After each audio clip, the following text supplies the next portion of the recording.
Saudara sekalian, mari kita bersama-sama melanjutkan eksposisi kitab Kejadian pasal 11 ayat 1 sampai dengan 9. Sudah perhatikan Alkitab atau di layar yang sudah ada. Saya bacakan Kejadian atau saya minta di sini Cuantau Robin boleh bacakan Kejadian pasal 11 ayat 1 sampai dengan 9. Yes. Ya, Kejadian pasal 11 ayat 1 sampai 9, begini firman Tuhan. Adapun seluruh bumi, satu bahasanya dan satu logatnya, maka berangkatlah mereka ke sebelah timur dan menjumpai tanah datar di tanah Snear, lalu menetaplah mereka di sana. Mereka berkata seorang kepada yang lain, marilah kita membuat batu bata dan membakarnya baik-baik. Lalu bata itulah dipakai mereka sebagai batu dan tergala-gala sebagai tanah liat. Juga kata mereka, marilah kita dirikan bagi kita sebuah kota dengan sebuah menara yang puncaknya sampai ke langit. Dan marilah kita cari nama supaya kita jangan terserak dan ke seluruh bumi. Turunlah Tuhan untuk melihat kota dan menara yang didirikan oleh anak-anak manusia itu. Dan ia berfirman, mereka ini satu bangsa dengan suatu bahasa untuk semuanya. Ini barulah permulaan usaha mereka. Mulai dari sekarang apapun juga yang mereka rencanakan, tidak ada yang tidak akan dapat terlaksana. Baiklah kita turun dan mengacobalaukan di sana bahasa mereka, sehingga mereka tidak mengerti lagi bahasa masing-masing. Demikianlah mereka diserahkan Tuhan dari situ ke seluruh bumi, dan mereka berhenti mendirikan kota itu. Itulah sebabnya sampai sekarang nama kota itu disebut Babel, karena disitulah dikacaubalaukan Tuhan bahasa seluruh bumi, dan dari situlah mereka diserahkan Tuhan ke seluruh bumi. Oke, terima kasih. Saudara, manusia itu memang memiliki satu kecenderungan sikap yang saya katakan mungkin nggak gampang kapok atau nggak kapok-kapok gitu. Kalau anak kecil sudah dimarahin, sudah dipukul, kadang-kadang nggak kapok juga, lakukan hal yang sama lagi. Orang tuanya marah lagi, pukul dia lagi, nggak tobat-tobat kira-kira ya, nggak kapok-kapok gitu. Nah kalau orang dewasa kadang-kadang juga begitu, misalnya disuruh jangan bergadang, disuruh jangan merokok, disuruh jangan minum minuman keras, nanti sakit repot. Nah kalau belum sampai sakit yang masuk rumah sakit gitu ya, nggak akan didengar itu, nggak kapok dia. Kalau cuma sakit-sakit biasa aja. Kalau udah masuk rumah sakit pun ya, keluar dari rumah sakit bisa lupa lagi itu, mulai lagi kebiasaan lama diulang lagi, saudara. Jadi nggak kapok-kapok itu ya, padahal nyawa mungkin udah tanda kutip terancam, tapi tetap aja nggak berubah-ubah gitu ya, mulai lagi lakukan lagi, udah sembuh lupa, nanti sakit lagi bilang mau berubah, nanti sembuh lagi udah lupa dengan ucapannya. Nah itu sifat manusia yang seperti itu, saudara ya. Nah kalau kita baca dari kejadian yang kita tadi lihat di Kejadian pasal 11, itu pun begitu cepatnya manusia itu sebetulnya melupakan penghukuman yang Tuhan berikan, yaitu air bah. Karena air bah itu belum lama penghakiman itu masih terbayang mungkin ya. Di dalam cerita, di dalam benak mereka itu masih begitu kuatnya sampai mereka sudah tiba di tempat lain pun udah lupa kira-kira hukuman Tuhan yang begitu dahsyat itu. Bencana kehancuran air bah itu seperti masih belum terlupakan ya. Dan mereka sudah lupa dengan kejadian itu, saudara. Bahkan dikatakan mereka ini adalah keturunan Nuh yang saleh loh. Ya, setelah air bah kan tinggal keturunan Nuh itu yang saleh itu.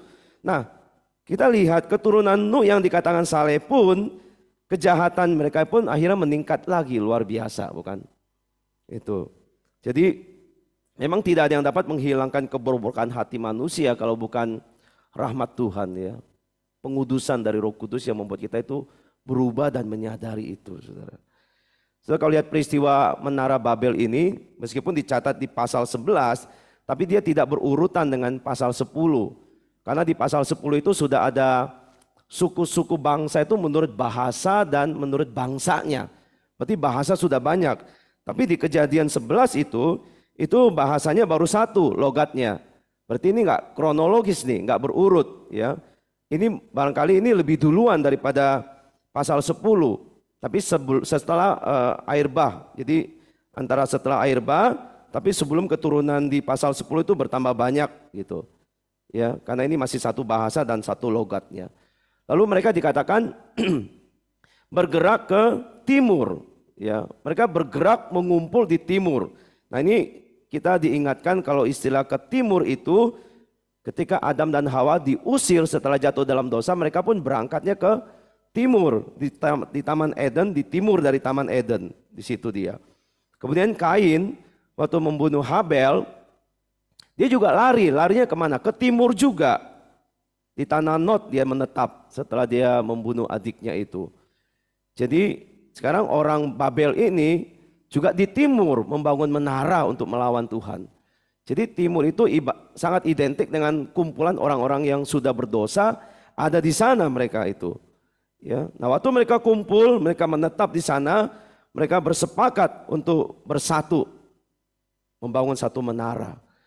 Di ayat 3 tadi sudah dikatakan ya, marilah kita membuat batu bata dan membakarnya baik-baik. Lalu bata itu dipakai mereka sebagai batu dan tergala-gala sebagai tanah liat.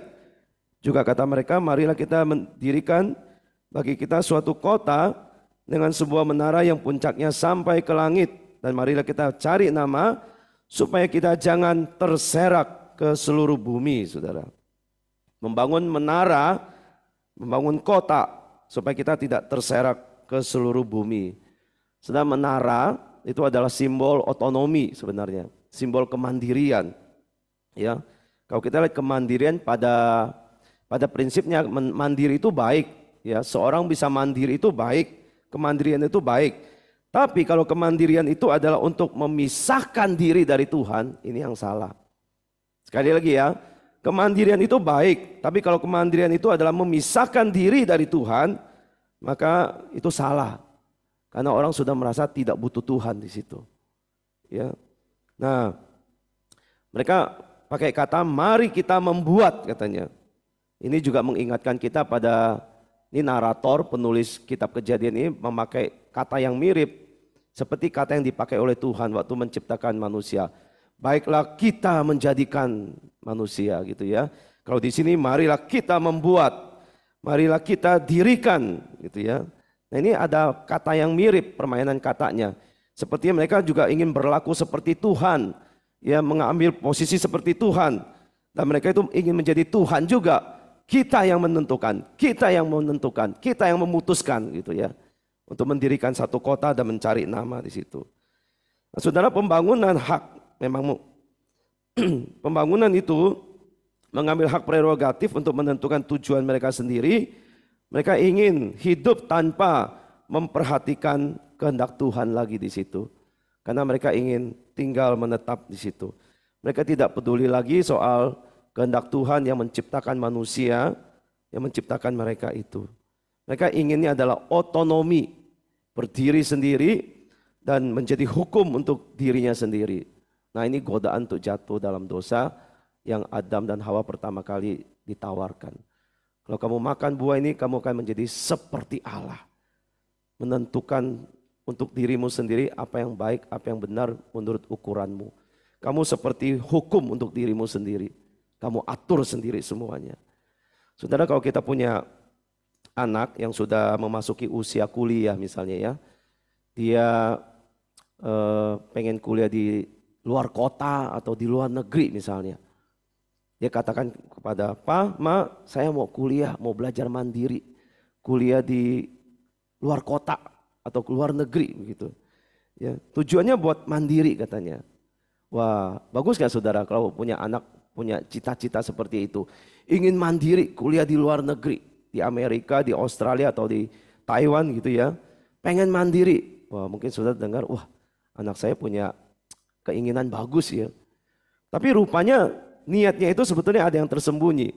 Dia ingin kuliah luar negeri, tujuannya adalah memisahkan diri dari orang tuanya.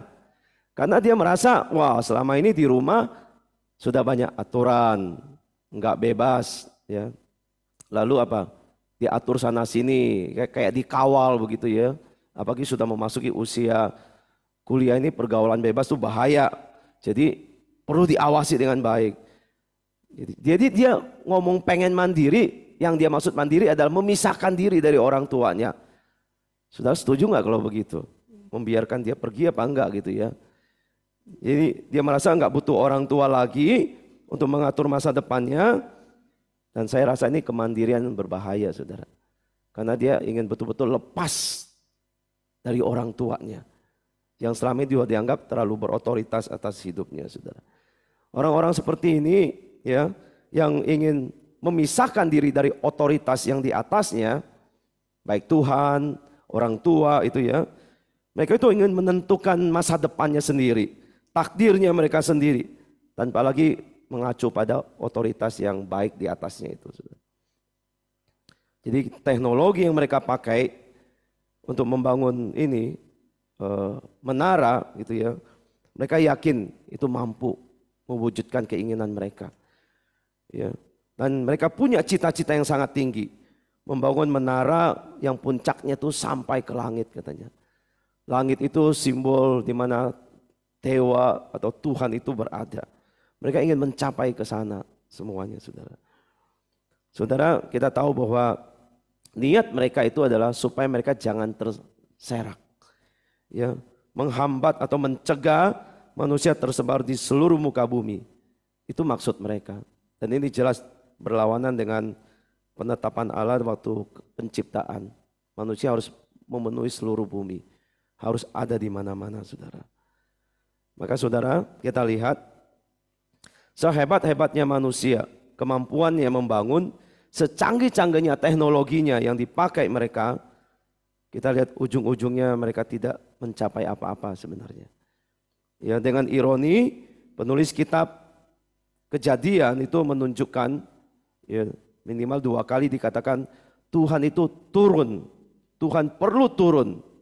Nah, ini ungkapan antropomorfis, saudara. Ya, diistilahkan Tuhan itu seperti turun ke bawah, melihat ke bawah, turun untuk melihat kota dan menara mereka. Di ayat 15 dan 16 tadi dikatakan ya, lalu turunlah Tuhan melihat kota dan menara yang didirikan oleh anak-anak manusia itu. Lalu di ayat 7 dikatakan, baiklah kita turun dan mengacaukan di sana bahasa mereka, sehingga mereka tidak lagi mengerti bahasa masing-masing, saudara. Ada komentari mengatakan, kota besar yang mereka dirikan itu bagi mereka itu besar sekali, tinggi sekali, tetapi sebetulnya bagi Tuhan sangat kecil. Karena sampai Tuhan itu pengen turun itu artinya terlalu kecil, dilihat Tuhan pun nggak bisa gitu ya. Sampai harus mendekat baru kelihatan apa yang mereka buat gitu. Mereka pikir itu udah besar, udah megah, udah mencapai langit. Tapi bahasanya Tuhan itu harus turun untuk melihatnya. Berarti masih jauh dari apa yang, dari posisi Tuhan istilahnya. Masih belum mencapai apa-apa sampai Tuhan sendiri pun harus turun ke bawah untuk melihat apa yang mereka buat itu. Jadi manusia di dalam fantasi mereka itu menganggap sudah bisa mencapai sesuatu yang menandingi Tuhan. Padahal itu masih jauh. Tuhan masih harus turun melihat apa yang mereka buat, dan nama yang mereka cari untuk mereka tidak tersebar itu semua adalah fantasi, saudara. Kita lihat bagaimana Tuhan mengintervensi mereka di situ. Usaha mereka itu, dan Tuhan mengacaukan bahasa mereka sehingga mereka tidak memahami lagi satu sama lain. Dan kita lihat efeknya, dampaknya, ya, ini akan membawa mereka kembali kepada kehendak Allah, tersebar, dan apa yang Tuhan mau itu tetap berlangsung sesuai tujuan Allah. Sudah kalau kita lihat mengamati metode yang Tuhan pakai untuk melawan usaha manusia ini, ya, mengalahkan usaha mereka ini, sungguh bijaksana sebenarnya, dan sekaligus juga penuh kemurahan di situ. Ya, Tuhan sebetulnya bisa pakai banyak cara untuk bisa menggagalkan proyek mereka, proyek orang-orang sombong yang menentang Tuhan ini. Tuhan sebetulnya bisa aja meledakkan mereka dengan petir misalnya, karena itu mungkin tinggi Dengan petir saja mungkin akan hancur itu bangunan mereka, ataupun juga meledakkan teknologi mereka itu, alat-alat yang mereka pakai itu. Bisa saja ya Tuhan pakai cara itu, tapi Tuhan tidak melakukannya. Tuhan tidak melakukan apa yang membuat bisa menjatuhkan korban manusia atau memusnahkan manusia. Tuhan sudah berjanji manusia tidak dimusnahkan lagi dengan air bah di waktu itu, karena itu baru setelah peristiwa air bah, saudara. Nah, hikmat Tuhan dalam menentukan cara yang ajaib menghentikan keangkuhan manusia, usaha manusia yang ingin melawannya ini, yaitu dibuat untuk tidak bisa berkomunikasi satu sama lain, tidak memahami satu sama lain, sehingga mereka tidak bisa saling membantu lagi, ya. Dan ini otomatis akan membuat mereka meninggalkan proyek itu, pembangunan itu, saudara. Semudah itu, saudara. Seefektif itu, saudara. Tidak ada korban manusia, tidak ada kerusakan alat atau teknologi. Mereka sendiri yang memutuskan akhirnya untuk stop, nggak bisa bangun lagi, karena komunikasi tidak berjalan dengan baik. Mereka tidak bisa saling membantu. Kalau kita lihat nih, nggak kerasa seperti hukuman ya. Usaha manusia melawan Allah, tapi kok nggak seperti balasan yang dimana manusia itu betul-betul dihukum mati oleh Tuhan. Yang saya katakan tadi ini adalah bijaksana Tuhan, kemurahan Tuhan menghukum manusia, tapi manusia sendiri itu tidak mengalami kematian secara langsung, saudara. Dan kita kadang-kadang melihat memang belas kasihan Tuhan itu atas kebodohan manusia, atas kesombongan dan keangkuhan manusia. Kadang-kadang memang Tuhan tidak menghukum setimpal dengan apa yang menjadi dosa manusia, saudara. Ya. Tuhan punya bijaksana dan pertimbangannya sendiri. Kenapa dia tidak hancurkan orang-orang yang membangun ini menara sebagai penglihatan visual yang menakutkan supaya mereka itu enggak mencoba-coba lagi. Tapi ternyata tidak. Tuhan melakukan dengan cara yang sangat smooth.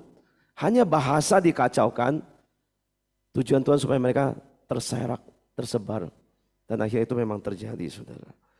Dengan kekacauan bahasa, saudara, sudah cukup membuat mereka itu terpisah, pergi membawa keluarganya masing-masing.